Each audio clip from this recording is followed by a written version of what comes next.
స్పష్టంగా వివరిస్తారు సార్? చెప్పండి సార్. మీరు? నా పేరు నాగబాబు అండి, ఆంధ్రప్రదేశ్ లో పశ్చిమ గోదావరి జిల్లా ఉండి నేను దర్శనానికి వచ్చానండి. వస్తుంటే ముందు బంగారు మెట్లు ఎక్కి ఇలా వెళ్ళానండి. తిరిగి వస్తే మళ్ళీ ఇటు వచ్చాను. ఒక ఆఫీసర్ వచ్చి దర్శనం అవ్వలేదని అంటే జిప్పి చూపెట్టినాడండి. క్యూ లైన్ ఎక్కడ అని అడిగినందుకు మన తెలుగు వాళ్ళని అసభ్యంగా ప్రవర్తించారు ఇక్కడ కేరళ గవర్నమెంట్ అయినా ఒక పోలీస్ అయినా.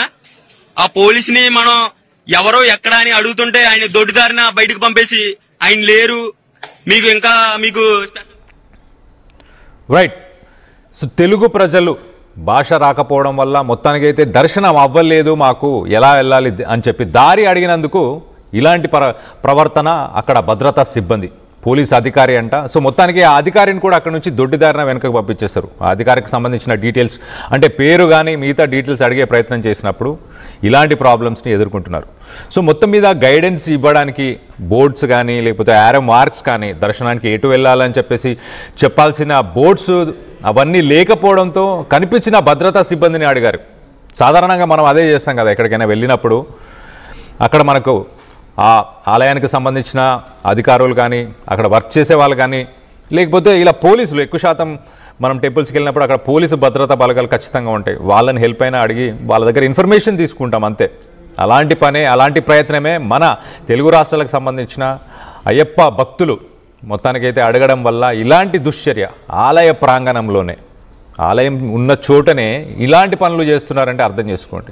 గతంలో కూడా మనం చూసాం ఆలయ ప్రాంగణంలో చాలా రకాల పనులు చేస్తున్నారు. నాన్ వెజ్ తినడం కానీ ఇలా ఆలయంలో ఉండి అన్య మతస్థులు కావచ్చు, అన్య మతాలకు సంబంధించిన వ్యక్తులు కూడా ఉండడం కానీ ఇలాంటి విచిత్రాలు చూసాం కానీ ఇంత ఘోరం అయితే ఎప్పుడు చూడలేదు.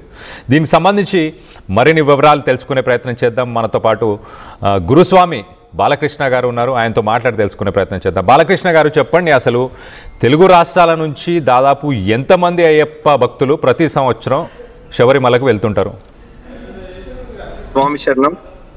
దాదాపు ఉభయ తెలుగు రాష్ట్రాల్లో లక్షలాదిగా ఈరోజు కేరళ ప్రభుత్వం ఒక రకంగా అక్కడ ప్రజలు కానీ అక్కడ ప్రభుత్వం కానీ బతుకుతుందంటే ఉభయ రాష్ట్రాల ప్రజలు లక్షలాదిగా అయ్యప్ప స్వాములు అక్కడికి వెళ్ళడం. ఎందుకంటే ఇక్కడ నుంచి అక్కడికి వెళ్ళడానికి ట్రాన్స్పోర్ట్ వెహికల్స్ కానీ అదేవిధంగా అక్కడ హోటల్స్ కానీ సన్నిధానంలో కొన్ని లక్షల రూపాయలు ఇరుముడిలో తీసుకెళ్లి స్వామి సన్నిధిలో కొన్ని లక్షల రూపాయలు ఉండి ఆదాయం వేయడంలో కానీ ఈరోజు తెలుగు రాష్ట్రాల ప్రజలదే పై చేయి. అలాంటి ప్రజల మనోభావాలను దెబ్బతీస్తూ ఈరోజు అక్కడ కమ్యూనికేషన్ లేదు. మేము ఇంతకు ముందు కూడా మా తెలంగాణ రాష్ట్ర అయ్యప్ప జేఏసీ నుంచి ముఖ్యమంత్రి పినరయి విజయన్ గారు కూడా మేము లెటర్స్ పంపించడం జరిగింది. అయ్యా, మీరు అక్కడ తెలుగు రాష్ట్రాలకు సంబంధించిన బోర్డ్స్ ఏర్పాటు చేయండి. తెలుగు, తమిళ్, కర్ణాటక, అదేవిధంగా హిందీ, అంటే ఈ రాష్ట్రాల ప్రజలు అక్కడికి ఎక్కువ వస్తారు. వారికి సంబంధించిన కమ్యూనికేషన్ ఏర్పాటు చేయండి. అక్కడ ఒక అధికార వ్యవస్థ ఏర్పాటు చేయండి. ఆ వ్యవస్థలో కమ్యూనికేషన్ చేసే విధంగా ఈరోజు వాళ్ళకి తెలియకుండా 41 రోజు ఎంతో కష్టపడి దీక్షలు చేసి వాళ్ళ రాష్ట్రాన్ని వదిలి వాళ్ళ ప్రాణాలను అరచేతిలో పెట్టుకొని శబరిమల సన్నిధానానికి వస్తే మీరు ఇచ్చే సేఫ్టీ ఇదేనా అని చెప్పి నేను ట్రావెన్కోర్ బోర్డు వాళ్ళని అడుగుతున్నాను. ఇంతకు ముందు మేము అక్కడ ట్రావెన్కోర్ బోర్డు అధికారికి అక్కడ వారికి కూడా మేము లెటర్స్ ఇవ్వడం జరిగింది. అయ్యా, ఈ రాష్ట్రాల నుంచి వస్తున్న వారికి మీరు ఏం సేఫ్టీ ప్రికాషన్స్ ఇస్తున్నారు?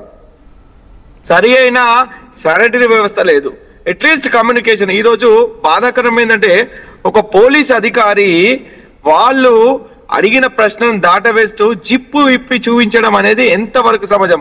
దీనికోసం యావత్ అయ్యప్ప లోకం కూడా తిరగబడుతుంది.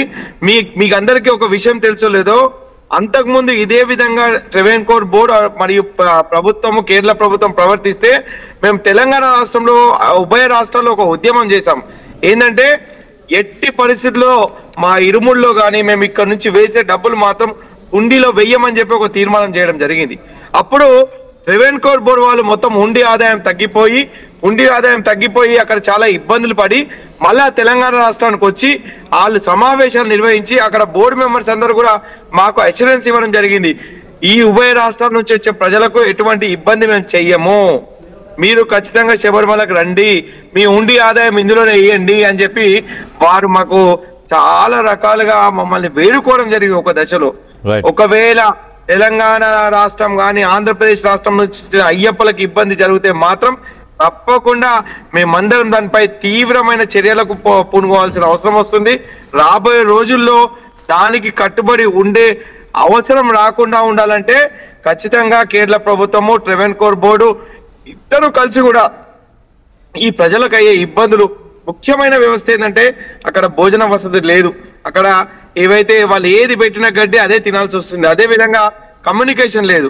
ఎలా వెళ్ళాలి, ఎలా రావాలి, లైన్లలో గంటల తరబడి లక్షల మంది నిలబడుతుంటే అక్కడ కావాల్సిన ఏర్పాట్లు ఏంటంటే మంచినీటి వ్యవస్థ లేదు. బాత్రూమ్ లో మీరు పంబా నుంచి ఇప్పుడు మనం నడుచుకుంటూ వెళ్తున్నట్టయితే అక్కడ ఎన్ని బాత్రూమ్స్ ఉన్నాయి, అక్కడ సరైన శానిటరీ వ్యవస్థ ఉందా, ప్రజల ఆరోగ్యం ఏ విధంగా అవుతున్నాయి, ఎన్ని కార్డియాలజీ సెంటర్లు ఉన్నాయి. దీనిపై అనేక సార్లు మేము ఈ విషయాన్ని ప్రభుత్వం దృష్టికి తీసుకురావడం జరిగింది. అదే విధంగా తెలంగాణ, ఆంధ్రప్రదేశ్ ముఖ్యమంత్రులకు కూడా మేము ఇవ్వడం జరిగింది. సో దీనిపై మేము తీవ్రంగా ఖండిస్తున్నాం. భక్తుల మనోభావాలను తెప్పే విధంగా ట్రెవెన్కోర్ బోర్డు కానీ ప్రభుత్వం కానీ ప్రవర్తిస్తే ఎట్టి పరిస్థితుల్లో అయ్యప్ప స్వాములు ఊరుకోరని చెప్పి మీ RTV ద్వారా నేను హెచ్చరిస్తున్నాను. రైట్ బాలకృష్ణ గారు, మీరు ఒక్కసారి లైన్లోనే ఉండండి. గత ఏడాది డిసెంబర్లో 2024 డిసెంబర్లో ఒక్కసారి ఆలయానికి సంబంధించిన ట్రావెన్కోర్ దేవస్వాం బోర్డు టీడీబీకి సంబంధించిన డిసెంబర్ 2024 29 రోజుల ఆదాయం 163.89 కోట్లు. అలాగే 2025 జనవరికి సంబంధించి ఒక్కసారి మనం ఆదాయం చూస్తే కనుక 297 కోట్లు 41 రోజులకి గాను.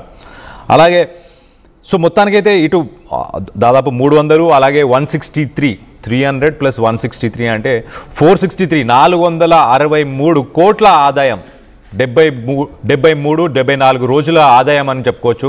సో ఇంత ఆదాయం ఉన్నా కూడా మీరు గురుస్వామి గారు, బాలకృష్ణ గారు, మీరు చెప్పండి అసలు ఎందుకు అక్కడ ఎలాంటి ఫెసిలిటీసు, ఎందుకు అక్కడ ట్రావెన్కోర్ బోర్డు ఈ టీడీబీ వాళ్ళు ఎందుకు ఏర్పరచట్లేదు? మీరు గతంలో ఎప్పుడైనా క్వశ్చన్ చేశారా? దానికి వాళ్ళు ఎలాంటి సమాధానం ఇచ్చారు?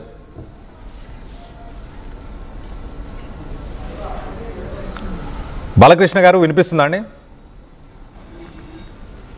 ఓకే. సో మొత్తం మీద ఇటు ట్రావెన్కోర్ దేవస్వాం బోర్డు అయితే 463 కోట్లు జస్ట్ 2 నెలల్లో దాని ఆదాయం, ఇటు డిసెంబర్ అలాగే జనవరి లాస్ట్ ఇయర్. సో ఇంత ఆదాయం ఉన్నా కూడా ఇటు బాలకృష్ణ, గురుస్వామి గారు చెప్పే మాట ఏంటంటే అక్కడ భక్తులు తాగడానికి నీరు, అలాగే వాష్రూమ్స్ కావచ్చు, పంబా నుంచి దేవాలయం దాకా వెళ్ళేదాకా కూడా అన్ని రకాలుగా ఇబ్బందులు పడుతున్నారని చెప్పేసి, ముడుపులు సమర్పించుకొని నిష్టగా ఇన్ని రోజులు ఉండి ఇక్కడ నుంచి అంత దూరం ప్రయాణించిన తర్వాత కూడా ఇంత ఆదాయం ఉండి కూడా బాలకృష్ణ గారు మీరు చెప్పండి ఒక్కసారి. ఇంత ఆదాయం దాదాపు 463 కోట్లు ఇటు డిసెంబరు అలాగే జనవరి, పోయిన సంవత్సరం డిసెంబర్ అలాగే ఈ సంవత్సరం జనవరి, 73-74 రోజులకు గాను 463 కోట్లు సంపాదన వచ్చిన తర్వాత, రెవెన్యూ వచ్చిన తర్వాత కూడా ఫెసిలిటీస్ ఎందుకు పెట్టట్లేదు వాళ్ళు? దీన్ని ప్రశ్నించే వాళ్ళు ఎవరు లేరా? దీని గతంలో మీరేమైనా క్వశ్చన్ చేశారా? దానికి ఎలాంటి సమాధానం వచ్చింది? స్వామి అయ్యప్ప, నేను ఒకటే విషయం చెప్తున్నాను. ఈ రోజు కేరళ రాష్ట్ర ప్రభుత్వం నడుస్తుందంటే శబరిమలలో వస్తున్న లక్షలాది అయ్యప్పల ఆ భిక్షనే ఈ రోజు కేరళ రాష్ట్రం నడుస్తుంది. రైట్. అలాంటి వాళ్ళు ఈ ప్రపంచ వ్యాప్తంగా విశ్వవిఖ్యాతి చెందినా గానీ ఇక్కడ ఎటువంటి అసౌకర్యాలు కలగడం లేదు. కొన్ని లక్షల మంది వస్తున్నా గానీ కేరళలో మీరు ఆ విధంగా ఎందుకు చేయడం లేదు? మొన్న ఈ మధ్య కాలంలోనే బంగారు తాపరాలపై కూడా నేను మాట్లాడడం జరిగింది. స్వామి వారికి ఏదైతే యోగ నిద్రలో ఉండేటప్పుడు వారికి ఏదైతే ముద్ర బహుకరిస్తారో దాని